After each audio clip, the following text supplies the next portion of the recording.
Assalamualaikum warahmatullahi wabarakatuh. Halo teman-teman semua. Kalau di video sebelumnya tuh aku udah bahas tentang persyaratan umum dan timeline ataupun tanggal-tanggal jatuh tempo dari pendaftaran petugas haji 2025-2026. Sekarang aku akan bahas persyaratan persyaratan khusus dari setiap formasi petugas haji Bapak Ibu sekalian. Nah, tapi sebelum itu, seperti biasa ya, aku ingin menyampaikan bahwa yuk subscribe channel aku karena di sini aku share tentang informasi menarik dan informasi penting lainnya.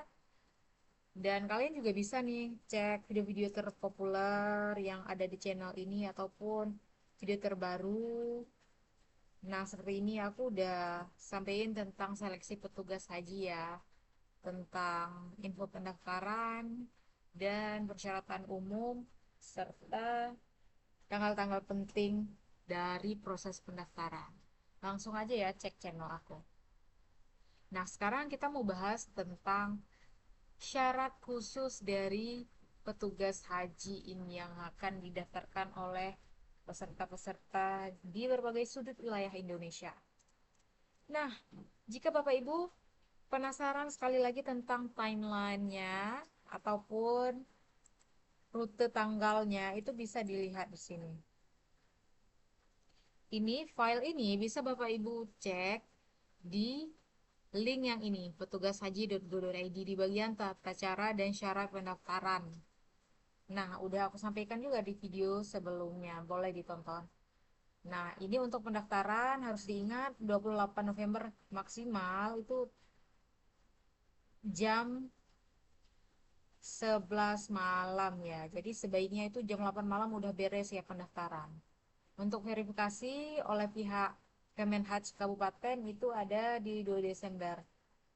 Sedangkan untuk ujian CAT tahap 1 ada di 4 Desember, pengumuman hasilnya 5 Desember, dan seleksi tingkat provinsi itu untuk verifikasi dokumen itu ada 8 Desember, sedangkan untuk CAT wawancara tahap 2-nya itu di 11 Desember dan pengumuman akhirnya tentu aja di 12 Desember. Jadi tanggalnya emang sudah ditentukan. Langsung aja diikutin ya alurnya. Nah, di sini aku ingin menekankan sekali lagi bahwa formasi layanan itu ada yang PPIH Kloter. Apa sih itu PPIH Kloter? Yaitu petugas penyelenggaraan ibadah haji Kloter. Nah, untuk yang formasi ini ada yang ketua Kloter, ada yang pembimbing ibadah haji Kloter. Sedangkan untuk yang ini ada yang layanan akomodasi, layanan konsumsi, layanan transportasi, layanan bimbingan ibadah, dan dari sistem Siskohat. Itu ya dia. Persyaratan umum udah aku bahas di video sebelumnya. Sekarang aku langsung lanjut di syarat-syarat lainnya, khususnya syarat-syarat yang khususnya di syarat-syarat khusus ini ya, yaitu di PPIH Kloter. Nah, yang pertama untuk yang ketua kloter itu harus ASN, PNS ya. PNS dan ASN dari Kementerian Haji dan Umroh ataupun Kementerian Agama. Kemudian berusia paling rendah itu 30 tahun dengan maksimal usia 58 tahun ketika mendaftar gitu. Nah, kemudian Bapak Ibu yang mendaftar di Ketua Kloter itu sedang menjabat ya minimal setingkat eselon 4 ataupun memiliki pangkat golongan minimal 3C atau jabatan fungsional ahli muda. Nah, jadi hanya orang-orang tertentu nih yang bisa mendaftar di Ketua Kloter dengan persyaratan khusus tersebut. Kemudian ini ada pendidikannya minimal S1 ya. Dan sangat diutamakan yang udah menunaikan ibadah haji. Nah, diutamakan bukan berarti nggak boleh daftar yang tidak belum pernah melaksanakan ibadah haji, tetapi ini diberikan privilege ataupun persenan kesempatan yang lebih besar kepada mereka yang sudah pernah melaksanakan ibadah haji gitu. Kita lanjut ke pembimbing ibadah kloter. Nah, itu usianya ada paling rendah 35 dan paling tinggi itu 60 tahun. Nah, 60 tahun ini tentunya harus dalam keadaan bismillah sehat walafiat dan percaya diri ya.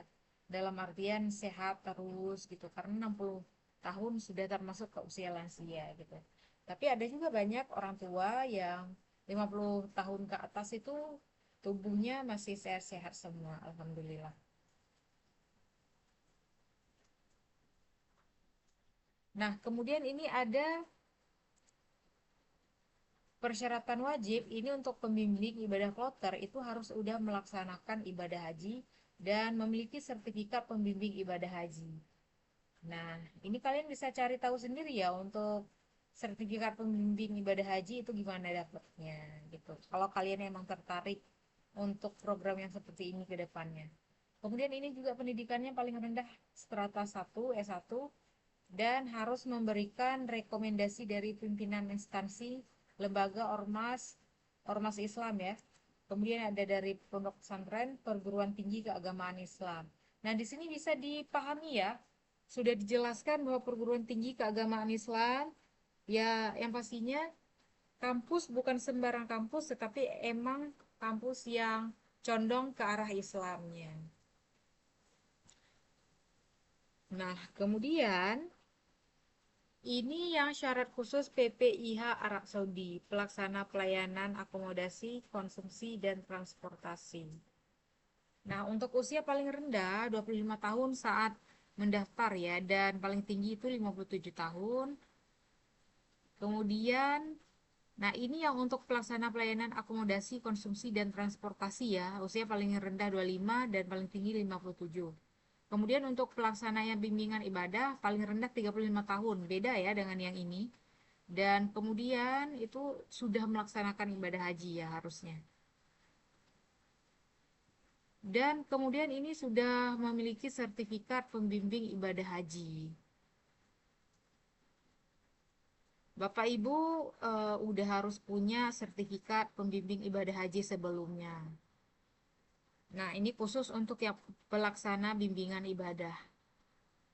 Kemudian untuk pelaksana siskohat, nah usianya paling rendah itu 25 tahun. Kemudian paling tinggi itu 57 tahun dengan persyaratan berikutnya yaitu pegawai yang bertugas sebagai operator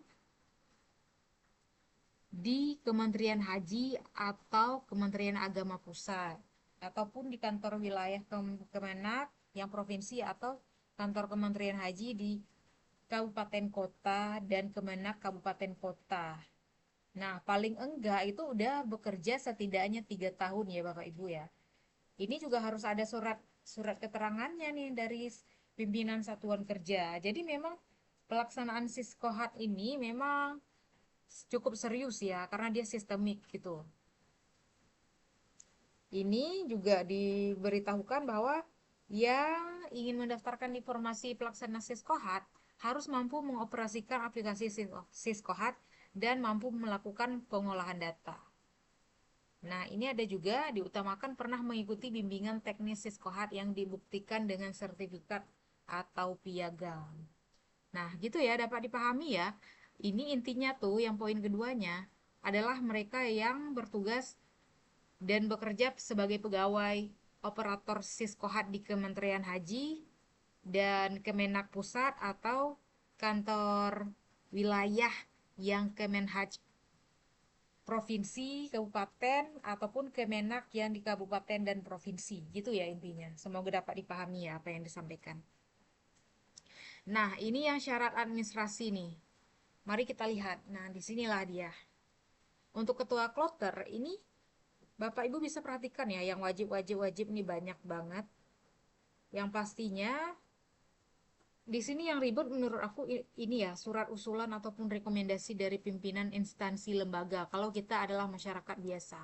Sedangkan kalau mereka yang memang ada kaitannya dengan instansi yayasan, lembaga Islam itu insya Allah gampang ya. Kemudian ini ada juga yang SK pegawai terakhir. Nah, ini Bapak Ibu sekalian yang paham terkait berkas yang ini. Kemudian ini ada juga surat keterangan sehat dari puskesmas. Dan harus ada surat pernyataan mampu mengoperasikan aplikasi komputer. Nah, ini tuh biasanya ada template-nya, bisa cari di Google dan kemudian bisa upload dan tanda tangannya sendiri gitu. Nah, untuk ketua kloter itu SKCK itu opsional ya. Sedangkan untuk surat pernyataan telah berhaji juga opsional, tapi yang pastinya ini memberikan nilai tambah yang sangat maksimal ini untuk yang surat pernyataan telah berhaji. Nah, kemudian untuk perempuan yang sudah menikah itu harus mendapatkan surat izin dari suami. Nah, mereka yang sudah punya berbahasa Inggris ya, yang sudah punya kemampuan melalui pembuktian sertifikat, boleh nih disampaikan juga di sini. Nah, ini ada juga diminta piagam 2 tahun terakhir yang terkait dengan penyelenggaraan haji. Kita lanjut di pembimbing ibadah kloter. Itu ada serupa ya dengan yang di ketua kloter, yaitu surat usulan, KTP yang sah, ijazah terakhir, sertifikat pembimbing ibadah wajib ya, yang ini ya untuk pembimbing ibadah kloter. Surat kesehatan wajib, surat pernyataan telah berhaji wajib, dan surat pernyataan bersedia memberikan bimbingan ibadah. Nah, ini juga SKCK wajib ya. Surat pernyataan mampu mengoperasikan aplikasi komputer juga wajib gitu. Nah, banyak banget ya di sini untuk berkasnya yang di bagian pembimbing ibadah kloter karena ini cukup serius gitu. Mendampingi masyarakat ketika beribadah haji gitu. Cukup serius ya. Harap diperhatikan, ini syaratnya wajib. Jadi kalau Bapak Ibu ada persyaratan yang bagian tertulis wajib ini tidak dipenuhi, maka ya udahlah, tidak usah harap-harap cemas lagi karena memang tidak akan lolos seleksi administrasi gitu. Berarti lengkapi dulu administrasinya baru lanjutkan ke tahap berikutnya. Nah, kemudian ini ada syarat administrasi yang PPIH Arab Saudi yang bagian Siskohat. Nah, surat usulan, KTP, ijazah, surat keterangan sehat sama juga. Kemudian surat pernyataan mampu mengoperasikan aplikasi. Dan kemudian ini ada juga surat keterangan masih aktif sebagai operator Siskohat minimal selama 3 tahun terakhir. Nah, ini bisa didapat di lembaga masing-masing ya Bapak Ibu di tempat bekerja kalian. Yang pastinya di bawah Kemenhaj dan di bawah Kemenak, baik itu di pusat provinsi maupun yang kabupaten ya untuk yang ini. Kemudian ini untuk SKCK juga wajib ya untuk yang Siskohat. Nah, yang lain-lain ini opsional. Tapi ini sebaiknya dapat ya surat izin suami.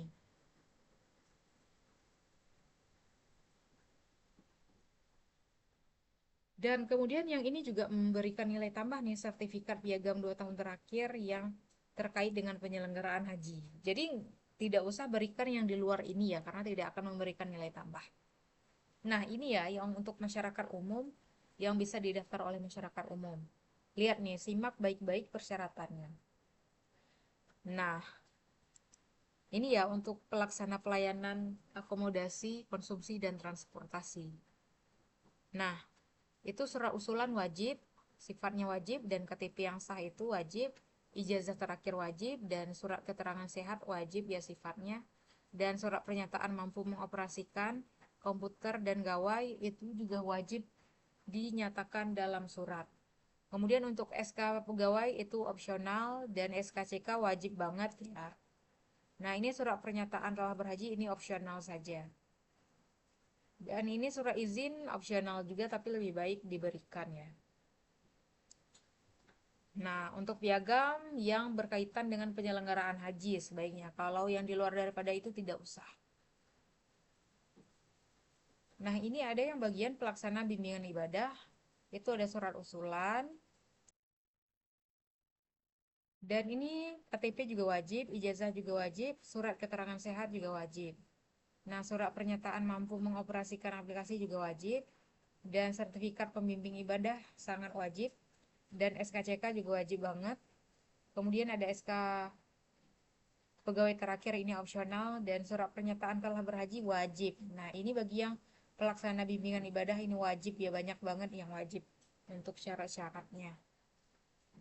Nah, surat izin suami bagi perempuan itu opsional. Nah, itu ya teman-teman, gimana nih? Apakah kalian udah ada yang daftar dan submit?